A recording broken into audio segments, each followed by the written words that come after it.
হুম, আজকে আমরা ক্লাইমেটোলজি পড়তে চলেছি। ক্লাইমেটোলজি একটা ইম্পর্টেন্ট টপিক, সেটা হচ্ছে হিট এবং টেম্পারেচার। এই জিনিসটা আজকে আমরা পড়বো।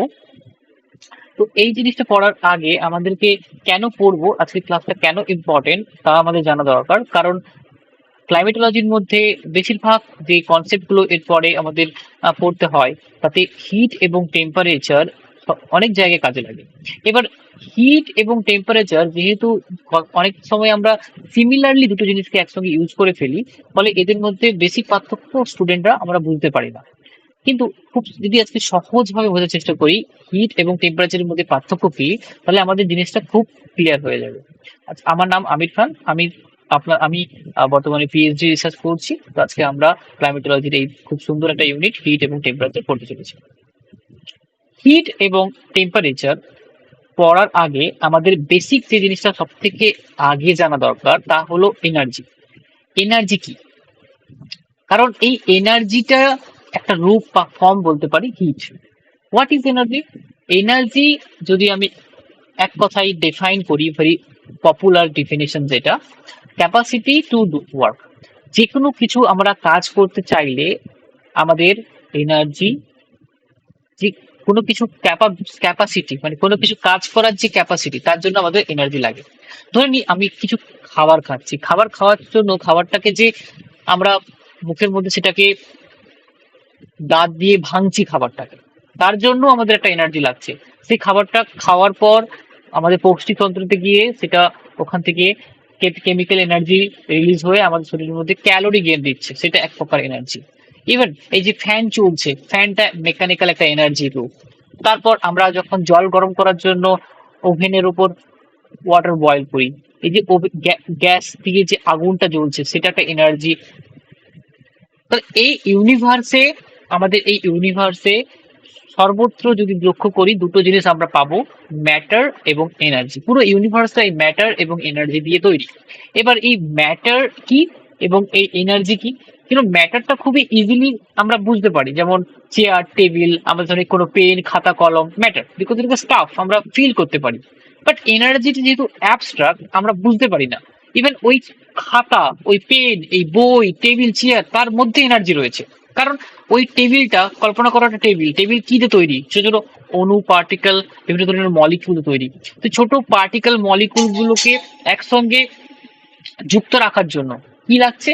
ওগুলোকে যুক্ত করার জন্য একটা কেমিক্যাল এনার্জি, ওর মধ্যে কার্বন আছে, সেগুলোকে একটা স্টাফে বেঁধে রেখেছে, তার জন্য এনার্জি লাগে। সো এনার্জি খুবই একটা ইম্পর্টেন্ট আসপেক্ট। এবং এই এনার্জি আমাদের কাছে পৌঁছাচ্ছে কোথা থেকে? এই এনার্জি পৌঁছাচ্ছে আমাদের সূর্য থেকে।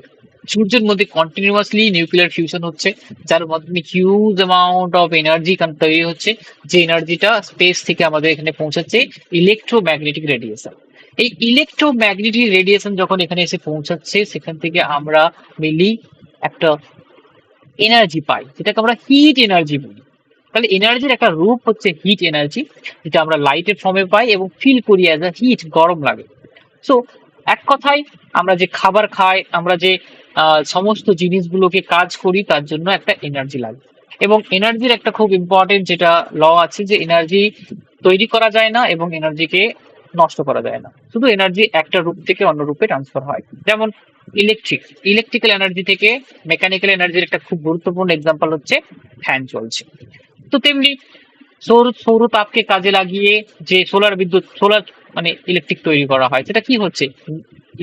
সেটা হচ্ছে হিট এনার্জিকে কনভার্ট করা হচ্ছে কেমিক্যাল এনার্জি, তারপর সেখান থেকে এনার্জিতে স্টোর করা হচ্ছে। তেমনি টাইডাল এনার্জি ইউজ করে ইলেকট্রিক তৈরি করা হচ্ছে। বাতাসের যে মেকানিক্যাল বা গতিটাকে কাজে লাগিয়ে টারবাইন ঘুরিয়ে সেখান থেকে আমরা এনার্জি তৈরি করি। তো এনার্জিকে একটা রূপ থেকে অন্যরে ট্রান্সফার করতে পারি। ব্রডলি যদি দেখি, তো এনার্জির দুটো রূপ, সেটা হচ্ছে পোটেনশিয়াল এনার্জি এবং কাইনেটিক।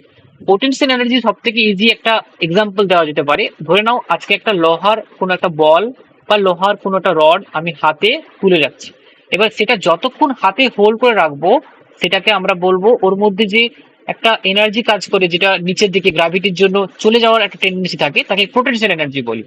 আর যেই মুহূর্তে ওটাকে ছেড়ে দেবো, ওটা যে মোশনে নিচে ছুটে আসবে, নিচে নামবে, সেটাকে কাইনেটিক এনার্জি বলি। তো এই দুটো রূপ, পোটেনশিয়াল এনার্জি এবং কাইনেটিক এনার্জি। এনার্জিকে দুটো ভাগে ভাগ করা যায়। পোটেনশিয়াল এনার্জি এক্সাম্পল যেমন ব্যাটারিতে যে ইলেকট্রিক থাকে চার্জ হয়ে, তারপরে গাছের মধ্যে যখন ফলটা ঝুলছে যেই মুহূর্তে, বা নারকেল গাছে ডাব ঝুলছে, ডাবটা যতক্ষণ নারকেল গাছে আটকে আছে দিস ইজ পোটেনশিয়াল এনার্জি। যেই মুহূর্তে ডাবটা খসবে তখনই নিচে পড়বে, যখনই পড়বে সেটা মোশন মানে কাইনেটিক এনার্জি। কাইনেটিক এনার্জি যেগুলো মোশন, যেমন ধরে নাও ইলেকট্রিক, তারপর তাপ, আমাদের যে হিট, এই যে তাপ বলি আগুন জ্বলছে বা তাপ, সেটা কিন্তু থার্মাল এনার্জি, সেটা হচ্ছে কাইনেটিক এনার্জির এক্সাম্পল। তারপরে ফ্যান ঘুরছে, that is a mechanical energy. Sound, it is a mechanical, it is a kinetic energy. তো কাইনেটিক এনার্জির সাথে মোশন যুক্ত রয়েছে, আর পোটেনশিয়াল সেটা যখন কোনো জিনিসকে হোল্ড করে রাখবে।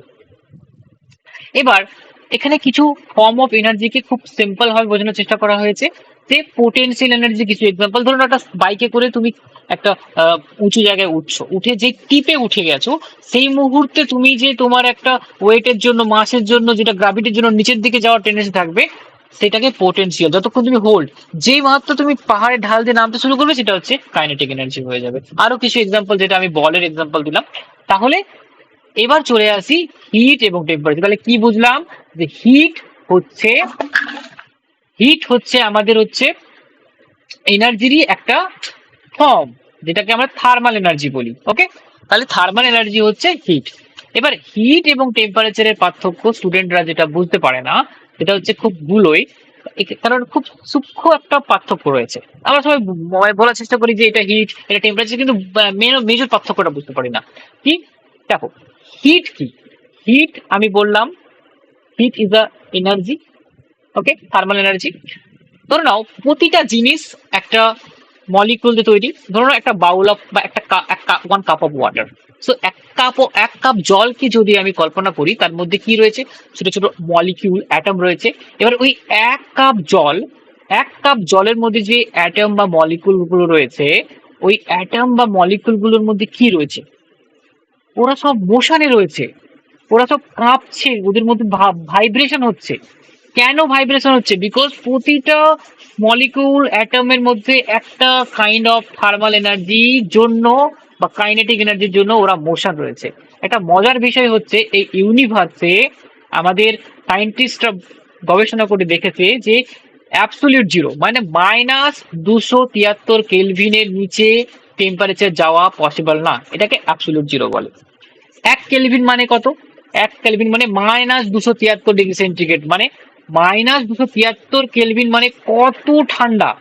এই -273 বা যেটাকে আমরা অ্যাবসলিউট জিরো বলি, তার নিচে বিশ্ব ব্রহ্মাণ্ডে কোথাও টেম্পারেচার নেই, মানে ওর নিচে কোনো টেম্পারেচার নেই। তার মানে যদি অ্যাবসলিউট জিরো বা অ্যাবসলিউট টেম্পারেচারের নিচে কিছু অস্তিত্ব না থাকতে পারে, তার মানে প্রতিটা মলিকিউল এই ইউনিভার্সে যেখানে থাকবে, সে কম্পমান, সে মোশনে রয়েছে, তার মধ্যে কাইনেটিক এনার্জি রয়েছে। আমাদের স্কিনের মধ্যে যে মলিকিউল সেটাও কাঁপছে, আমাদের টেবিল চেয়ারের মধ্যে যে মলিকিউল সেটাও কাঁপছে, বিকজ সব জায়গায় সর্বত্র টেম্পারেচার অ্যাবসলিউট জিরোর ওপরেই রয়েছে। তো যত চারদিকের এনার্জি বেশি হবে তত কাঁপবে বেশি, মানে যত তুমি এনার্জি পুট করবে ওই মলিকুল গুলো তত কাঁপবে, তত তোমার কাইনেটিক এনার্জি বেশি হবে। তার মানে আমি তাহলে কি বলছি, কাইনেটিক এনার্জি বা হিট যেহেতু এটা কাইনেটিক এনার্জি বা থার্মাল এনার্জি, তার মানে আমাদের যে মলিকুল গুলো, সাবস্টেন্স গুলো রয়েছে, ওই মলিকুল গুলো কন্টিনিউয়াসলি ভাইব্রেট করছে। এবার তাহলে ওই 1 কাপ জলে যদি ধরে নিই 1 কাপ জলে 100টা মলিকিউল রয়েছে, তাহলে কোনো মলিকিউলের স্পিড হচ্ছে একটু বেশি, কোনো মলিকিউলের স্পিড বা অ্যাটমের স্পিড কম। তাহলে এইভাবে যদি আমি টোটাল ওদের মোশন বা স্পিডটাকে কল্পনা করি, আমি কি বললাম, একটা বাউল অফ ওয়াটারে ধরে নাও 100টা মলিকিউল বা অ্যাটম রয়েছে, তাহলে প্রতিটা মলিকিউলের যে স্পিড আলাদা আলাদা হতে পারে, তাকে যদি যোগ করি তাহলে যে টোটাল স্পিড পাবো তাকেই বলবো আমরা হিট বা টোটাল এনার্জি। প্রতিটা মলিকিউলের যে স্পিড বা মোশন, তাকে যোগ করলে যে টোটাল মোশন পাবো বা টোটাল স্পিড পাবো বা টোটাল এনার্জি পাবো, তাকেই আমরা হিট বলি। এটার ইউনিট হচ্ছে জুলস বা ক্যালোরি। আমরা খাবার কত ক্যালোরি ট্র্যাক করি ঘড়িতে, যে কত ক্যালোরি এনার্জি লস হলো, আর নর্মালি জুলসে মাপা হয়। আচ্ছা, টেম্পারেচারটা কি? টেম্পারেচারটা হচ্ছে এভারেজ কাইনেটিক এনার্জি, মানে ওই 1 কাপ জলে যে বিভিন্ন স্পিডের, কারো 10 কারো 20 বিভিন্ন স্পিডের মলিকুল গুলো বিভিন্ন ভাবে কাঁপছিল, তাদের সাইজের ওপর, পার্টিকেলের ওপর। এবার ওই স্পিড গুলোকে যদি এভারেজ করি, ধরে নাও 100টা মলিকুল, তাহলে 100 জনের 100টা স্পিড, তাকে 100 দিয়ে যদি ভাগ করি, টোটালকে 100 দিয়ে ভাগ করি, তাহলে যে এভারেজ স্পিড পাবো সেটাই হলো টেম্পারেচার। তাহলে টোটাল স্পিড বা টোটাল মোশন বা টোটাল এনার্জি হচ্ছে হিট, আর এভারেজ এনার্জিটা যেটা এটাকে টেম্পারেচার। এটা খুব গুরুত্বপূর্ণ একটা এক্সাম্পল দিচ্ছি। ধরে নাও এক কাপ চা, দেখবে এক কাপ চা তাকে যদি টেম্পারেচার মাপি থার্মোমিটার বা ফারেনহাইট এরকম সেলসিয়াস স্কেল দিয়ে, কারণ টেম্পারেচার মাপা হয় সেলসিয়াস, কেলভিন, ফারেনহাইট স্কেল দিয়ে, আর হিট মাপা হয় জুল বা ক্যালোরি একক দিয়ে। ধরুন এক কাপ জলে যদি টেম্পারেচার মাপি, আমাদের টেম্পারেচার অনেক বেশি হবে, সেটা হয়তো 50 ডিগ্রি, 70 ডিগ্রি, 80 ডিগ্রি হতে পারে। বাট একটা বাথ টিউব, যেখানে আমরা বাথ টিউবে স্নান করি শীতকালে, বাথ টিউবের মধ্যে হালকা গরম জল করে দিই, তাতে টেম্পারেচার যদি মাপি হয়তো 26 ডিগ্রি, 27 ডিগ্রি টেম্পারেচার। তাহলে একটা কোশ্চেন করছি, ওই এক কাপ জলের টেম্পারেচার 80 ডিগ্রি, আর ওইদিকে বাথ টিউবে অনেকটাই জল রয়েছে, তার টেম্পারেচার 27 ডিগ্রি, হিট কার বেশি হবে? কাপের এক কাপ জলের না ওই বাথ টিউবের? হিট বেশি হবে এক কাপ জলের থেকে বাথ টিউবের, কারণ বাথ টিউবের যেহেতু জলের ভলিউম বেশি, অনেক মলিকুল রয়েছে, ফলে প্রতিটা মলিকুলের যদি স্পিডকে যোগ করি তাহলে টোটাল এনার্জি বেশি হবে, মানে বাথ টিউবে টোটাল এনার্জি বেশি, বাথ টিউবের এনার্জি বেশি। কিন্তু যেহেতু এভারেজ এনার্জিটা যখন করছি, অনেক মলিকুল আছে, কারো স্পিড কম বেশি, তখন সেটা এভারেজ করে দিলে ভ্যালুটা কমে যাচ্ছে, তাই টেম্পারেচার কম।